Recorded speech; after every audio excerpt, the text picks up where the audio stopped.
Oke. Assalamualaikum warahmatullahi wabarakatuh. Paguyuban Semanik. Selamat sore semuanya, salam sejahtera untuk kita semuanya. Kali ini saya sudah berada di kantor Kecamatan Desa. Pada sore hari ini saya dari rekan-rekan Semapur akan mewawancarai yang terhormat Bapak Haji Denny Humaydi AS SIP MM. Beliau adalah angkatan dari Semanik tentunya yang menjadi cabang. Kita langsung masuk ke kantornya. Go. Assalamualaikum. Sudah ada beliau. Assalamualaikum.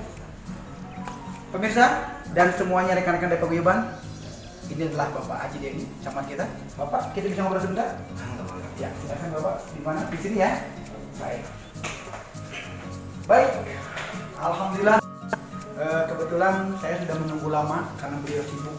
Ya, alhamdulillah hari ini saya bisa ngobrol bareng dengan beliau dan alhamdulillah juga beliau menyempatkan untuk kita semua di rekan-rekan Semapur ya. Silakan Bapak. Baik, alhamdulillah. Baik, teman-teman dari rekan-rekan Semanik ya, Paguyuban, sore hari ini seperti yang kan bisa rekan-rekan dari panitia Semapur, hari ini kita yang terhormat Bapak Haji Denny selaku camat Cisarua. Baik Bapak, alhamdulillah saya sudah diterima dengan rekan-rekan dari Semapur. Di sini sudah banyak teman-teman yang nonton kita Pak di Paguyuban. Bapak silakan perkenalkan diri, Bapak angkatan berapa dari Semanik dan tentunya sekarang menjabat sebagai apa? Silakan Pak. Disapa dulu teman-teman dari Paguyuban. Ya. Assalamualaikum warahmatullahi wabarakatuh. Waalaikumsalam. Saya Denny Humaydi, lulusan SMA Ciawi angkatan 85. Jadi belum ada satunya dulu, makanya kita nyebutnya Semanci aja kan. Oh, belum ada angka satunya. Lulus 8. Kemudian ya sempet banyak jadi pengacara lah waktu itu ya, dan seterusnya. Perjalanan memang luar biasa, sesuatu yang dulu tidak kita duga ketika kita coba jalani, semesta akan mengantarkan kita pada posisi. Salam buat semuanya. Saya panggil Pak Camat, Kak Camat. Kak Camat ya. Dulu berarti lulusan tahun 85, berarti masuk SMA itu 82, pada 82 ya. Saya mau tanya untuk kondisi SMA negeri waktu itu, masih belum ada satunya ya. SMA negeri waktu itu bagaimana Pak kondisinya? Bapak itu mungkin perjalanan ke sana seperti apa? Apakah sudah ramai sekarang? Kelasnya udah bagus seperti sekarang? Bagaimana Pak kondisinya? Kelas belum ada yang bertingkat ya, dan rutenya sederhana lah. Jauh dengan perkembangan beberapa tahun Belakang ini ya. Dan kita kesana biasalah naik angkot. Bahkan kalau habis uang jajan ya jalan sama-sama. Wah, masih jalan dari SMA untuk Sesepa. Kadang juga wah mau ngebahas apa jalan, mendingan jalan terus ngebahas. Gitu ya. Oh, bakso Sesepa? Ya masih itu. Dulu udah ada. Udah ada. Oh, luar biasa ya. Dulu bakso Sesepa sudah ada, tentu ya teman-teman ya. Baik Pak. Kita mengingat ke masa-masa SMA dulu. Dulu waktu zaman SMA Bapak, apakah ada tawuran atau momen apa sih yang Pak Camat tidak lupa kalau ingat masa SMA gitu ya? Apa sih, ada momen apa kira-kira waktu zaman Pak? Dulu kalau anggaplah berantem tuh nggak tawuran keroyokan ya, tanding aja kan. Satu lawan satu. Ya, artinya disaksikan sama temen-temennya kan. Nah, kemudian juga kita ada teman-teman itu ya dulu masih musim-musimnya, kalau teman-teman yang anggaplah berpunya gitu kan, kalau nggak di motornya itu di RX King, kalau nggak itu pakai Hages 1000. Wah, yang racing Itu udah keren banget ya? Udah. Waduh, gitu ya. Nah, terus kan awal-awal tahun itu ya kalau tarian itu rame big band kan, maksudnya. Big dance, oh big dance, iya, saya mengalami itu. di SMA itu dulu lagi keren-kerennya itu pokoknya kalau udah pakai sepatu Adidas, Fila, oh beda deh. Itu mah grupnya grup hebat. Udah keren. Sampai saya pengen sepatu itu ya demo di rumah nggak sekolah, pengen dibeliin sepatu.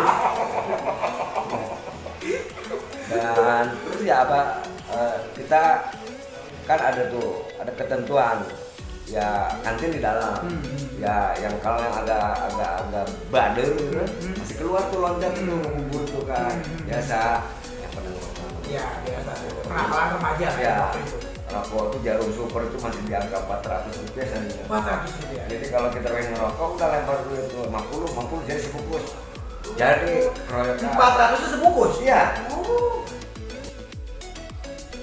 Lempar ini ya kadang kita kalau telat kunci dan saya juga biasa lah kalau pas di SMA itu kita namanya dulu Badai Klik ya, artinya singkatan dari nama teman-teman. Oh apa Pak namanya? Badai Klik. Badai itu Klik. ada nama itu dan teman-teman dekat saya itu kayak Billy ya Gilmanto yang sekarang ada di SMA itu kemudian A-nya itu Ahmad Faisal Alhamdulillah itu intinya Isol gitu kan adiknya ini saya terus ada Aji Jerry yang dua ini udah satu almarhum satu masih lah. Nah terus kita kan ada penjurusan itu sugesti bahwa kalau masuk SM jurusan nah nanya kira bahwa kalau mau masuk IPA itu harus aktif. Ikut tuh belum ada ya? Belum ada. Ya kita paling kalau sama teman bisa ada kelas agak cantik gitu kan. Surat. Walaupun lucunya 2 kali ditolak. Oh berarti emang belum ada handphone. Pager udah ada pager. Oh Belum ya? Pager itu kesini. Oh iya. Saya sih sudah kalau zaman break dance gitu ya, emang mungkin saya waktu itu masih SMP ya. Nah ini Pak Lurah, Pak Samad ya, bentar. Zaman SMA itu kan sudah tidak asing lagi dengan yang namanya tadi merokok juga, ya. Itu kalau waktu itu gitu, perlakuan guru kalau ada yang merokok itu seperti apa? Kan beda dengan sekarang, ya. Terkesan guru malah takut sama murid nih sekarang. Kalau dulu kan seperti apa? Bagaimana guru? Udah artinya bahwa kalau sampai ketahuan kiamat lah kasarnya kita dihukum dan seterusnya kan. Jadi makanya kan bisa istirahat, pulang. Kadang-kadang rokok juga disimpan di luar kita nggak bawa ke Tajia seterusnya. Ya kan ngumpet-ngumpet lah gitu kan. Betul. Nah, terus juga kebetulan angkatan saya itu yang pertama ada ujian nasional itu udah NEM. Oh, udah ada ujian. Nah kita juga sama kan. Kalau saya tuh di apa namanya? Kalau di perempuannya ada grup juga. Atet, Una, Yuni, gitu kan. Sebelum dalam nama grupnya? Namanya juga Sahayu. Jadi kita Sahayu. Nah kalau apa namanya kita anggaplah belajarnya juga bukan di sekolah. Karena sambil nginep.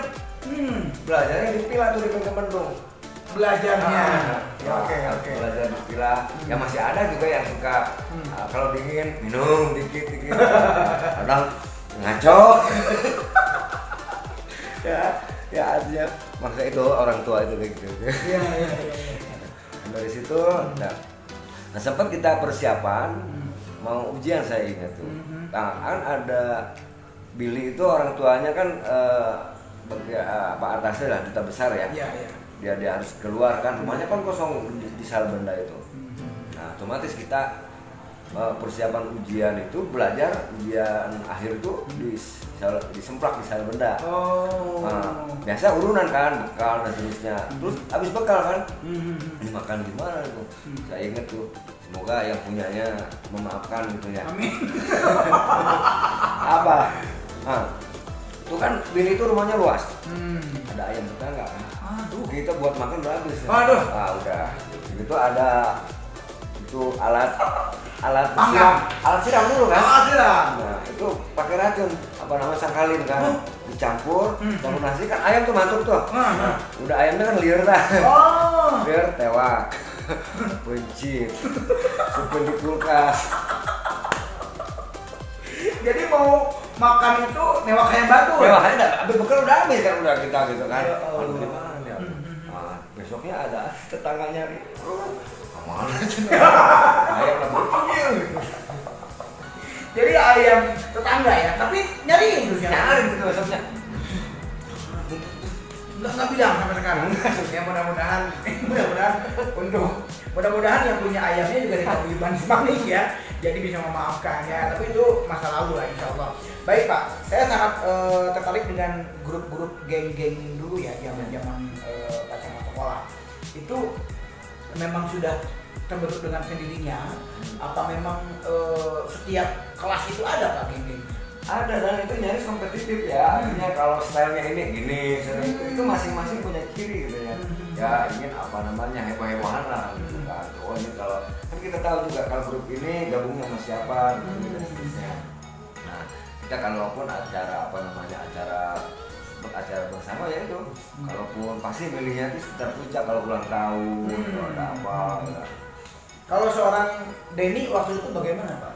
Pendiamkah? Apa memang termasuk orang yang aktif kah di SMA dulu? Saya apa? Di SMP, kemudian di SMA tidak begitu aktif ya, di OSIS tidak. Jadi saya itu masuknya kelompok yang tidak dikenal.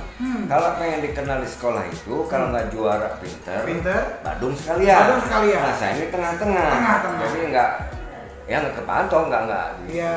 Dan nyaris ya bahasanya biasa. Dan walaupun saya di IPA bingung sebenarnya, nggak ngerti kimia kayak apa, emang nyontek aja. Kan temen saya jago tuh, kayak Akmal, kayak Bula itu jago kimianya kan. Mudah-mudahan nonton. Jago itu paling. Kadang kita nginep belajar, tetap aja kan ngerti-ngerti basic saya sosial kan. Kacau. Sama, kan juga mau ikut sosial Pak, jadi ngerti karena IPA, pokoknya bodoh lah. Baik Pak, ini untuk sekolah ya alhamdulillah ya teman-teman, mungkin Bapak juga masih ada teman-teman yang masih ada ya, yang kalau yang teman-teman yang sekarang di pemerintahan ada teman-teman yang satu angkatan waktu itu. Ya teman-teman ada yang di PU, ada yang ya ada Eri, Suparman, ya. Cuma beda posisi aja mohon maaf. Ya. Tapi tetap bisa sama-sama asal ya.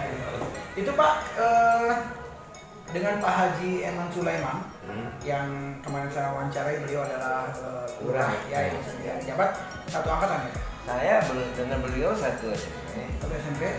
Jawi di SMA kalau nggak salah dia di PS ya, saya di IPA. Oh gitu. Sempat kita ketemu beliau kepala desa, saya lurah gitu. Saya tidak ada reuni seperti SMA tahun 91 kita ketemu. Luar biasa ya, angkatan 85 top semuanya udah menjabat sebagai pemerintahan. Baik Pak, sekarang saya pengen tahu supaya mungkin jadi juga penyemangat buat teman-teman dari Paguyuban. Perjalanan karir Bapak nih dari mulai sebelum di camat tuh bagaimana Pak? Apakah dari ujuk-ujuk camat atau bagaimana Pak? Silakan Pak. Ya. Jadi saya proses awal, saya tidak sebenarnya untuk jadi pegawai negeri itu bukan pilihan. Ya. Saya justru awal itu ingin jadi orang bebas. Ya. Disebut kerja di mana nggak kerja, ya. Tapi bahasa saya singkat itu dulu kan saya aktif di politik juga. Namanya Kapolsek, kader politik sosial ekonomi. Nah, kalau memang kita anggaplah aktif di politik kan harus jelas mau kemana goalnya. Misalnya apakah ke dewan kah? Kalau nggak dewan ada di lingkar kekuasaan. Sehingga peran kita betul-betul dibutuhkan. Jadi saya tidak mau aktif di manapun jadi kekesen. Capek. Iya betul. Lebih baik peran kita apa, tanggung jawab kita apa. Nah itu anggap di politik.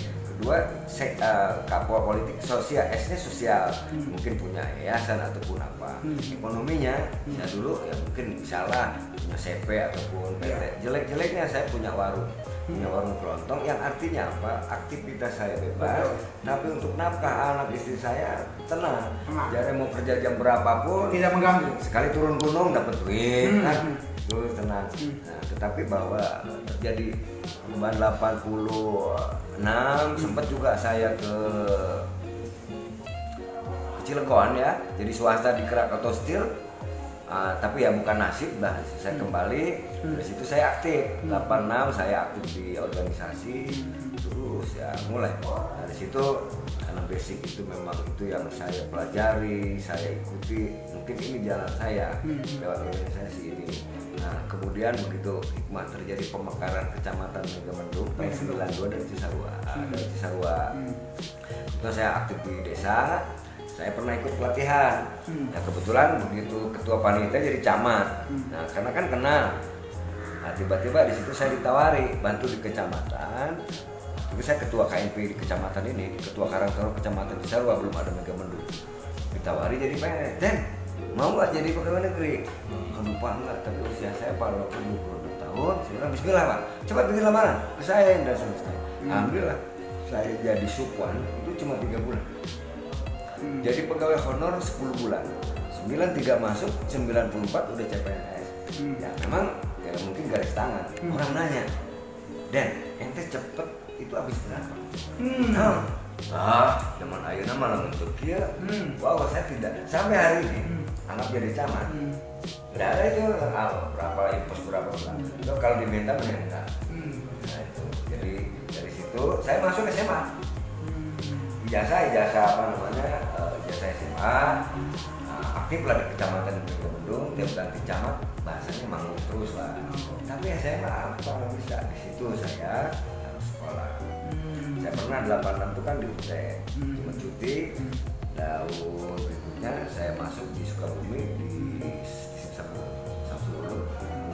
Begitu lulus alhamdulillah ada yang namanya kenaikan pangkat pilihan.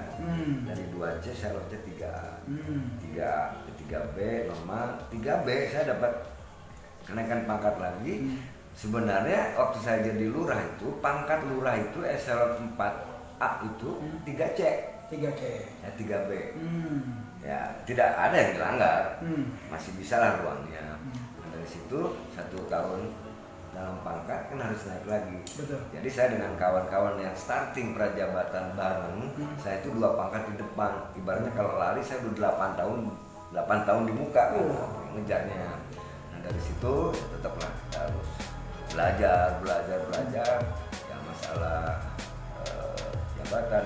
Kalau lurah itu memang cita-cita sejak kecil. Kelas 3 SD saya udah pengen jadi lurah. Begitu kita lihat, nah itu teman-teman bahwa kalau kita melihat sosok tertentu, kita pandang, kita rasakan, gue bisa jadi dia. Nah dari situ kan begitu ya saya kelas 3 SD saya review.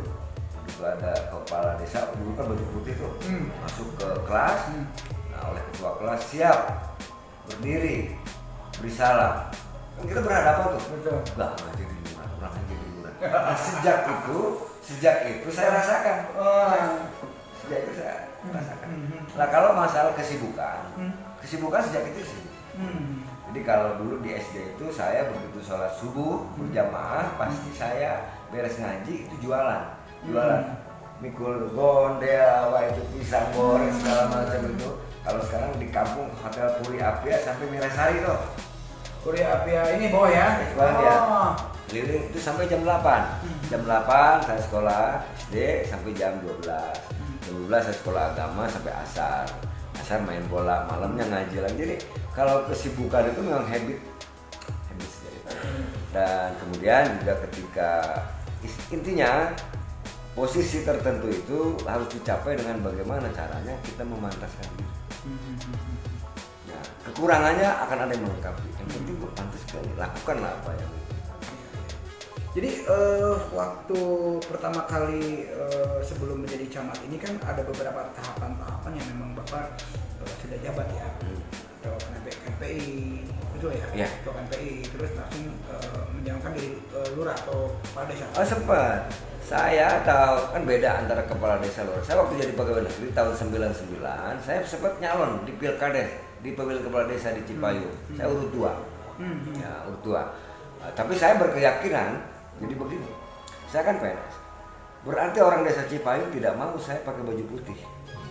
yang pakai jengkol semua gitu kan. Tapi saya PNS, mungkin tidak di sini tuh, mungkin tidak di Cipayung tuh, kelak saya akan pakai baju putih. Ternyata kan sama, tengah jual sawah, tengah jual imah jadi lurah. Nah, dari situ Cisarua juga kebetulan 17 bulan lalu pindah ke kota. Ya kan kalau bahasanya gini, kalau jabatan lurah di luar Cibinong itu kalau sekolah reguler, kalau udah masuk Cibinong extension. Agak beda kan? Masuk situ terus kita bekerja, dari situ juga saya promosi. Tahun 2014 promosi ke Kecamatan Kelapa Nunggal. Jadi sekcam. Nah, sekcam itu bahasa saya itu jabatan kuasa. Kenapa tuh Pak? Nah, yang punya proyek. Ya, kalau nggak punya bekal mah ya, tapi kalau saya cukup lah. Kan. Nah, artinya kan kita hanya pembantu aja di situ. Cuma saya mengibaratkan lagi puasa itu seperti ulat sedang jadi kepompong. Kalau proses. Kalau kepompong puasanya bagus, dia akan jadi kupu-kupu. Nah, saya berpikir di situ aja. Ya kalaupun kurang itu lagi susah, ya kan lagi puasa. Betul. Nah, kemudian saya hanya satu kali jadi sekcam hanya satu di Kelapa Nunggal 5 tahun lebih memang langsung promosi kecamatan di sini. Jadi lurah berapa? Jadi Pak Desa berapa? Saya belum kalau jadi pejabat kepala desa saya pernah. Jadi saya udah merasakan gitu ya. Jadi pejabat kepala desa seperti apa, jadi lurah seperti apa. Kalau jadi lurah itu lama, ada 5 tahun. 2009 di 2 tempat sampai 2014. Oke. Saya mengutip dengan pertanyaan tadi, lurah dengan kepala desa. Itu perbedaannya apa nih Pak? Perbedaan lurah dengan kepala desa itu apa Pak? Kalau lurah itu dia ASN atau pegawai negeri dan itu jabatan karir. Kalau kepala desa itu jabatan politik yang dipilih pada periode tertentu, kan masa baktinya kalau sekarang itu kepala desa 6 tahun. Kalau lurah terserah bupati. Ada yang jadi lurah hanya cuma 8 bulan, ada kayak saya di sini cuma 17 bulan. Tapi teman saya ada juga jadi lurah tapi waktunya 8 tahun. Menjabat camat sudah berapa bulan Pak? Apa pas pemilihan kemarin tanggal berapa? Udah berapa bulan? Kan kalau camat proses tidak ada pemilihan. Saya masuk sini tanggal 23 Oktober tahun 2019. Jadi 7 bulan. Udah 7 bulan sekarang. Oke. Berarti untuk jabatan seorang camat itu kan memang berarti kalau lihat level posisi berarti kan di atas lurah atau kepala desa ya Pak? Ya. Sebetulnya seperti itu. Iya.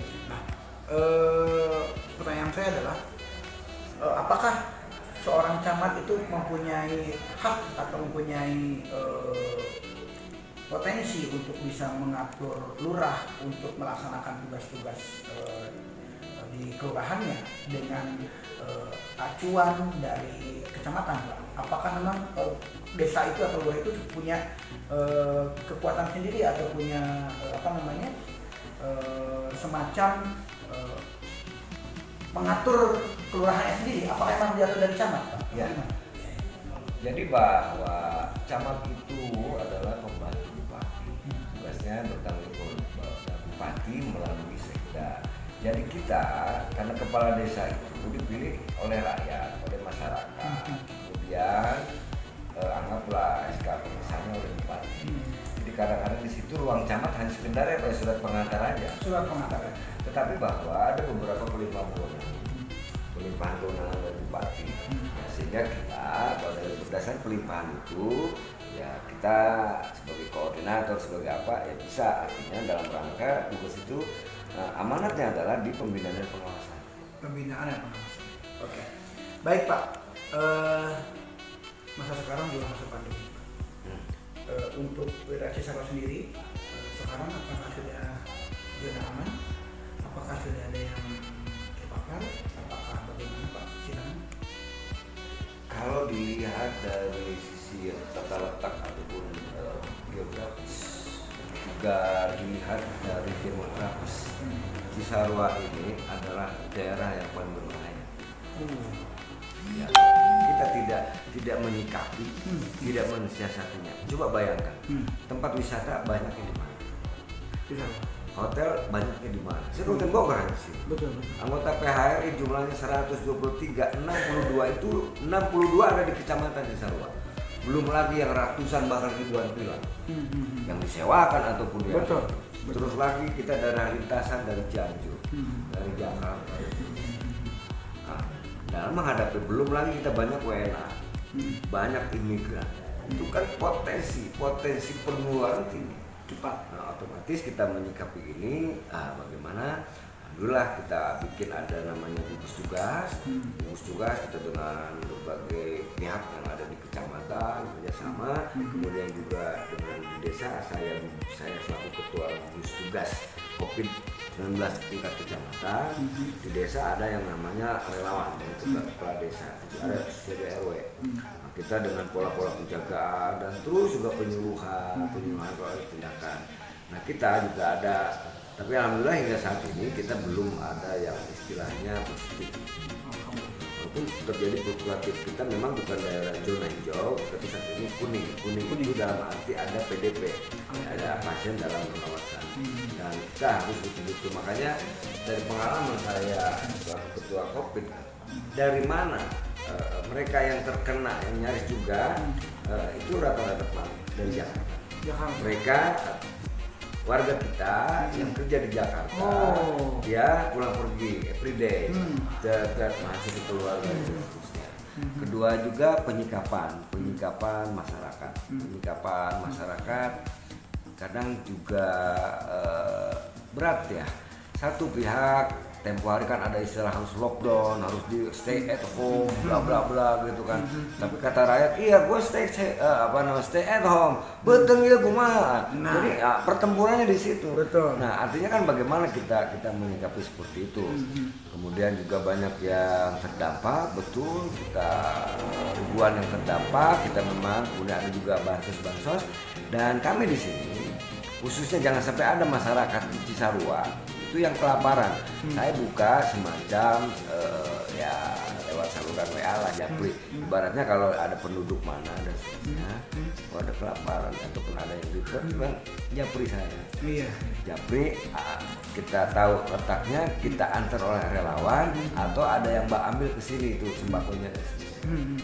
Dan kita juga sama, tidak boleh, kita juga bukan kasar ya. Kita kan sewaktu-waktu juga harus keras, bukan kasar memperlakukan masyarakat. Tetapi bahwa saya mempelajari betul pengaruh medsos luar biasa.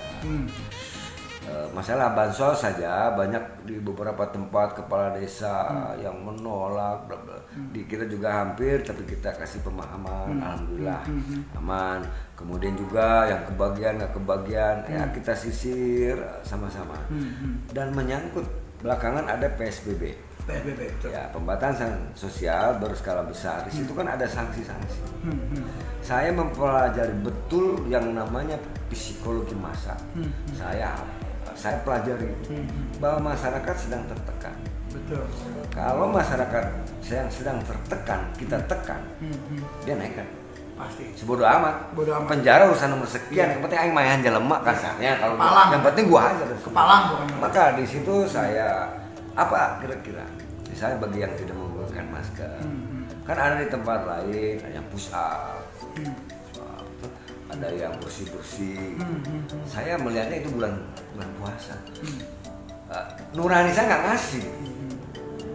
Kok tega kalau ngasih gitu? Apa ya? Lalu kita ada inovasi lah. Udah suruh aja tampil pidato. Saya bikin teksnya, dia pidato. Assalamualaikum, bapak-bapak, ibu-ibu, saudara-saudara. Kalau keluar rumah jangan lupa pakai masker. Jangan seperti saya. Mulai hari ini saya akan menggunakan masker untuk keselamatan, bla bla bla. Situ tetap salam bahagia, salam happy. Jadi pendekatannya yang pertama persuasif. Yang kedua edukatif, yang ketiga rekreatif, yang keempat itu ada charity. Jadi charitatif itu artinya dia yang beli masker itu, maskernya barang saya, barang kita, tapi uangnya bukan buat kita. Jadi harganya suka-suka karena uangnya buat charity, buat yatim piatu, gitu. Jadi harus betul-betul dipelajari kondisi masyarakat kita. Ya, baik. itu mengenai COVID ya, yang memang saat ini sudah kita tahu bahwa semua berimbas, ya, baik bidang ekonomi. Luar biasa Pak. Ya. Cisarua sendiri bagaimana Pak ekonomi, pemasukan apa namanya, kan ada kas daerah segala Ya. sangat terimbas sekali ya. Sangat, ya. Saya sampaikan dulu yang nama anggaplah Taman Safari, pariwisata, kunjungan itu dekik. Rajanya, orang berkunjung situ habis. Ketika masa pandemi ini, ya artinya kondisinya sangat terputus sekali. Pasti. Belum juga hotel, belum juga restoran, belum lagi yang sektor-sektor informal. Kalau kita misalnya ke Taman Safari itu kan banyak ibu-ibu yang jual wortel. Ya. Nah begitu yang kunjungan nggak ada, selesai. Allah. Belum lagi pemasok. Pemasok buah, belum lagi warung-warung ataupun yang kerajinan, belum lagi pemandu, belum lagi driver di transportasi yang bisa antar sini antar situ. Betul. Anggap juga yang anggap di warung kaleng andalannya kan Arab. Iya betul. Wisatawan Arab, Arab juga di lockdown, udah mereka di hotel Jakarta. Nah, ujungnya yang tadinya mobilnya 2 ya untuk Manjung itu udah jadi 1 dan seterusnya. Nah, tetapi apapun ini kan bukan seorang 2 orang yang mengalami seperti itu. Tinggal kita mencoba menyikapi bahasanya, masyarakat kelaparan dan seterusnya, tapi secara real sebenarnya masih bisa. Buktinya apa? Pasar ramai terus, yang belanja ramai terus. Betul. Betul. Berarti masih duitnya saya maksakin berinjekin dia. Ini betul. Dan salah yang tercatat saja karyawan hotel nih secara formal itu sekitar 2.300 di rumah. Di rumah kan itu ada juga yang gaji juga selesai hanya di rumah aja. Dan kalaupun ada yang jalan itu setengah-setengah, misalnya kerja lu 15 hari, 15 hari, ya saya temen tuh. Nah, belum lagi juga sekolah. Ya kan ya kita dulu sekolah jajannya selesai juga itu, boleh sekolahnya libur dagang dari mana. Itu yang artinya betul-betul, makanya ini betul-betul ke depan itu menjelang PSBB akan selesai, kita menuju new normal. Nah ini kan masyarakat itu betul-betul dua posisi, masa transisi dan adaptasi. Bagaimana beradaptasi dengan kondisi-kondisi seperti ini? Nggak mungkin juga karena kita nggak mungkin bikin lockdown. Nah otomatis kayak dengan pembatasan. Saat ini juga masa PSBB itu nggak boleh ada kerumunan. Di kita kafe malam, kafe itu ada laporan bubar. Kafe sana bubar, ada juga pila-pila udah kita. Artinya tolong memberikan pemahaman. Betul. Artinya toh nanti juga secara gradual di new normal itu jelas. Ini mulai bertahap.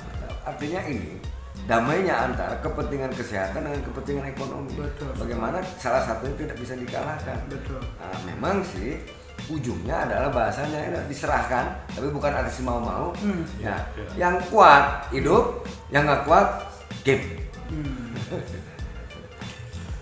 Baik, luar biasa obrolan kita pada sore hari ini teman-teman ya, bahwa memang ternyata tugas seorang camat tidak mudah, karena memang untuk menyatukan pemikiran beberapa kelurahan atau masyarakat yang sudah ada, bahwa sebetulnya sudah dicanangkan oleh pemerintah untuk stay at home, tapi kembali lagi Bapak Camat juga tidak bisa menutupi itu semua bahwa kebutuhan masyarakat yang berbeda. Ada sebagian yang stay at home, mereka punya rezeki, punya uang, bisa stay at home. Tapi untuk yang lainnya, yang memang mungkin di bawah garis, di menengah ke bawah, mereka tidak bisa untuk stay at home. Karena apa? Aing di imah paeh, di luar paeh, mendingan keluar gitu ya Pak Camat ya mungkin. Iya kan ada beberapa kelompok bahasanya kalaupun PSBB tetap dia kan ada yang TTH kan, tabungannya tidak akan habis. Nah, TTH. Slow aja, ya kan sering kan jadi apa kalau gitu. Yang ini mah lagi di rumahnya begitu, yang ini begini, ya yang ini mau ditawarin mau minum apa, dia maju, yang ini baru-baru minum naon. Iya. Baik teman-teman semuanya ya, mudah-mudahan kita berharap bahwa pemerintah sekarang sudah melakukan new normal, mudah-mudahan berjalan dengan lancar ya. Per 4 Juni. Iya, per 4 Juni ya. Dan tentunya kita berharap bukan hanya jadi new normal, kita berharap normal seluruhnya.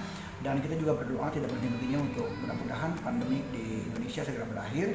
Jadi Indonesia bisa berkarya kembali, sehat kembali seperti semula dan bisa bekerja dengan sesuai dengan kemampuan kita masing-masing. Baik, terakhir Pak, mengenai reuni akbar. Kita ini akan mengadakan reuni akbar itu dari angkatan 79 sampai dengan angkatan 2020. Berarti hampir 42 angkatan. Keyakinan Bapak, harapan Bapak, atau adakah masukan buat kami sebagai panitia untuk bisa melaksanakan itu dengan sukses? Ya, ngumpulin orang itu susah. Tapi bahwa kadang-kadang kepada rekan-rekan, ya artinya kita dulu sama-sama, walaupun saat ini mungkin pada posisi yang berbeda, tapi tolong jarak-jarak itu tidak menjadi penyekat kita. Kan kadang-kadang saya ada teman, itu kunaon sih taraf ini, aing mah can beungar den, aing wega, aing era. Nah, kadang juga teman-teman ketika kita punya tempat yang maaf ya, kita kan ingin ada yang anggaplah teman-teman kita yang cukup kan, gitu, ingin memuliakan kawan-kawannya. Anggaplah di hotel berbintang. Lalu ada nih, bahasanya manajer, ulah di tempat itu atuh urang mah biasa, ya selalu bahwa, tetapi intinya bahwa hilangkanlah kesan-kesan seperti itu. Motivasi kita, dorongan kita, mari kita mengulang kembali, memperkuat silaturahmi. Nah, dengan silaturahmi ini memang ada silaturahmi baru. Betul. Silaturahmi baru itu apa? Kadang si angkatannya nggak kenal begitu sama, ente saha? Ente di mana? Hor geuning. Nah, ini barangkali dari komunikasi. Betul. Nah, dari komunikasi itu kita bisa mengolah beradab siapa tahu. Di situ juga melalui reuni akbar terbuka rezeki. Terbuka rezeki barangkali. Lu di bidang apa lu? Ini, gua ini nih. Nah gitu, lu di mana nih barangkali? Nah bisa juga barangkali bisa ajak kawan-kawan. Tapi tolonglah artinya bagi saya sih mau apapun yang di atas bawah, karena saya biasa hidup sederhana ya, apa aja nah, sama-sama aja. Jadi jangan jadi mau datang jadi beban, jadi apa dan seterusnya. Tinggal terima kasih nih. Kalau saya nggak sanggup itu bikin apa jadi panitia itu. Bahasanya mah bosan jadi panitia teh. Terima kasih ke rekan-rekan yang mencoba menghibur kita, kita kembali ya, semoga lancar. Saya sendiri selaku angkatan 85 di grup kita juga sudah terdaftar, sudah ada nominatifnya siapa yang ini sampai maaf ya, siapa yang udah ada daftar tuh, kaos apa siapa. Dan hebatnya di situ di 85 sendiri ada yang digendong. Kita japri. Oke, misalnya saya 2 aneun, saya 3 aneun. Ya artinya jangan, kan artinya mungkin uang senilai itu bagi teman ini betul sekali malah. Tapi bagi yang lain aduh betul sekali. Oleh karenanya kita tanpa dan kita nggak nyebut buat siapa, kita anggaplah di belakang dengan admin. Udah selesai udah. Ya, yang penting begitu muncul, si Anies sudah muncul ada. Gitu. Luar biasa. Baik, teman-teman, memang prinsip dari apa yang tadi Pak Camat bilang itu memang luar biasa, karena intinya adalah acara reuni ini bukan untuk menonjolkan siapa kita, sebetulnya bukan itu. Jadi apapun jabatan kita di waktu itu, kita adalah anak SMA, di mana kita hanya ingin berkumpul kembali, bersilaturahim. Jadi mungkin saya boleh garis bawahi pesan dari Pak Camat bahwa jangan punya rasa minder untuk hadir di acara reuni. Karena apa? Tujuan reuni adalah untuk menyatukan keluarga yang jauh, mendekatkan rekan-rekan yang jauh, bersilaturahim dan bertatap muka. Dan yang paling penting mungkin yang tadi Pak Camat bilang bahwa ada yang teman-teman yang kurang beruntung, di mana ada teman-teman yang lain beruntung bisa membantu beliau, baik di bidang pekerjaan kah, di bidang usaha kah, itu mungkin seperti itu. Luar biasa. Pak Camat, terakhir saya mau tanya Pak Camat, prinsip hidup Pak Camat itu apa? Ya, saya di samping dari awal bahwa ada prinsip yang namanya khairunas anfa'uhum linnas, atau sebaik-baik manusia yang berguna. Tetapi dalam bekerja saya sama spirit kepada staf saya ataupun di organisasi kepada itu bilang, kalau memang tidak bisa jadi nomor 1, tapi tetap harus di atas rata-rata. Dan kemudian juga prinsipnya dimanapun kita harus mampu beradaptasi. Dan pesan saya ke rekan-rekan Dede, Iya. bahwa belum tentu ya yang punya fasilitas itu bahagia. Jadi itu tidak menentukan, belum tentu juga teman-teman kita yang sederhana bahkan bisa lebih bahagia. Betul. Ya. Nah, oleh karenanya saya titip bahwa kesuksesan seseorang itu ditentukan 85% ditentukan oleh kemampuan berkomunikasi.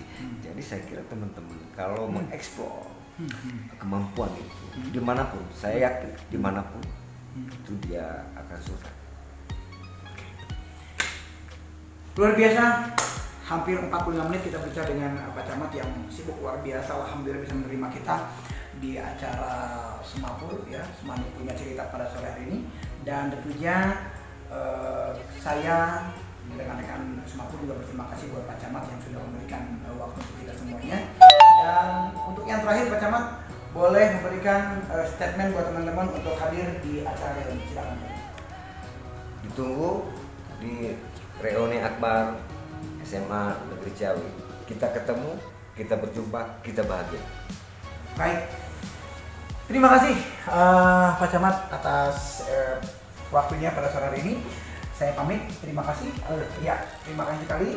Kita dari rekan-rekan Semapur terima kasih untuk waktunya. Dan namun sebelumnya saya keluar, saya mau memberikan kuis buat Anda semuanya. Baik, Pak Camat, terima kasih sekali lagi atas waktunya.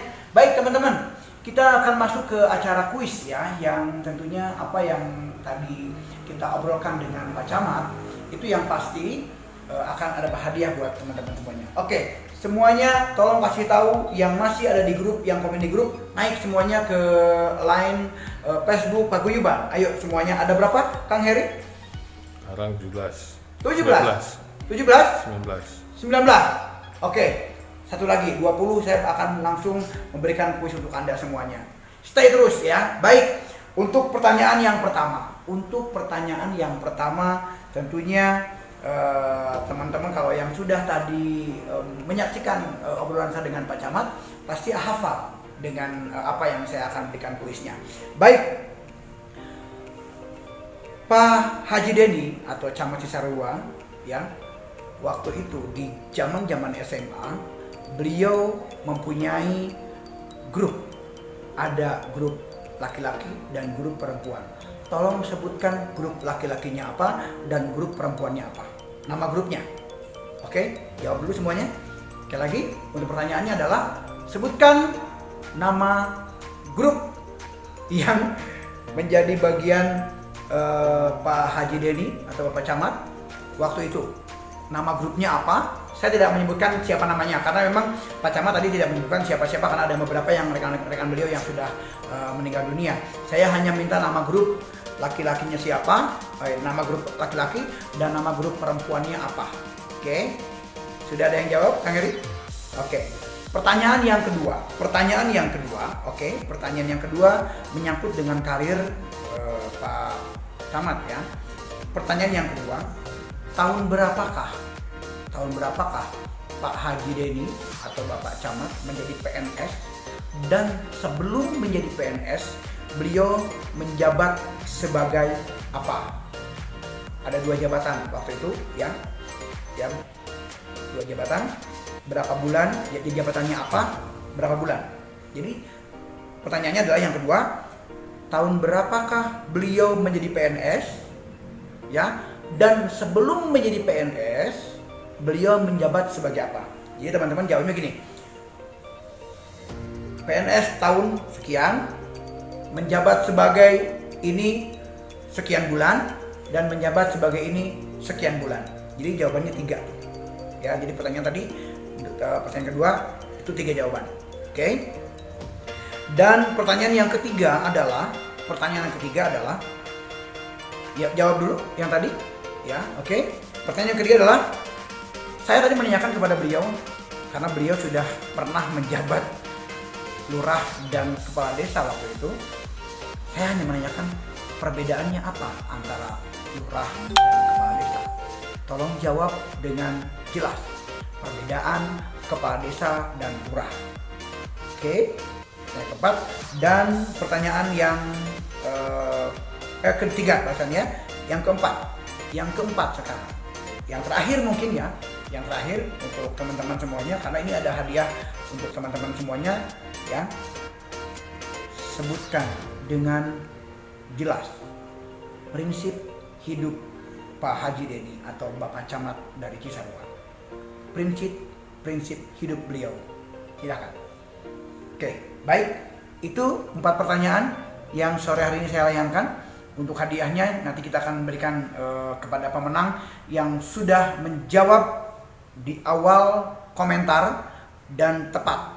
Oke, baik. Sekali lagi terima kasih buat semuanya, rekan-rekan paguyuban. Terima kasih juga untuk seluruh panitia paguyuban yang sudah bekerja keras untuk sama-sama kita mengumpulkan rekan-rekan dari paguyuban atau Semanik dari mulai 79 sampai 2020 untuk mengadakan acara ini. Yang terhormat ya Kepala Paguyuban ya Bang Tongki atau Toto Hasto, untuk seluruh rekan-rekan dari paguyuban, dan tentunya terima kasih juga untuk rekan-rekan dari Semapur ya Kang Heri, Teh Seli, Bang Opung. Terima kasih pada sore hari ini kita alhamdulillah bisa langsung ketemu dengan Bapak Camat. Terima kasih buat semuanya, semangat terus, stay at home dan tentunya menjadi yang lebih baik. Terima kasih. Akhir kalam, wassalamualaikum warahmatullahi wabarakatuh. Permios.